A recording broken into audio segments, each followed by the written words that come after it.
All right, so I have always been against raised beds.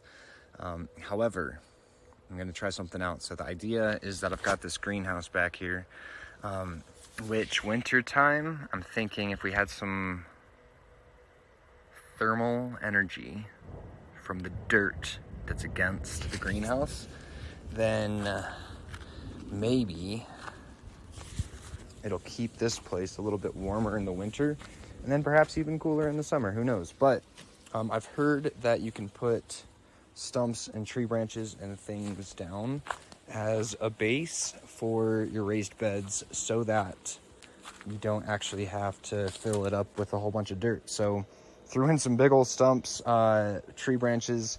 We've got some manure over here, does not smell the greatest. And then just some fill dirt. So plan here would be to, we'll finish out the stumps, get some branches in there, throw in the manure, throw on the dirt, and then the joy of hucking seeds. You just huck them, throw them everywhere. Hopefully this thing works out. We shall see. I've never done it before because, again, I'm not a fan of raised beds. But this should hopefully be super sweet. All right, later, dudes.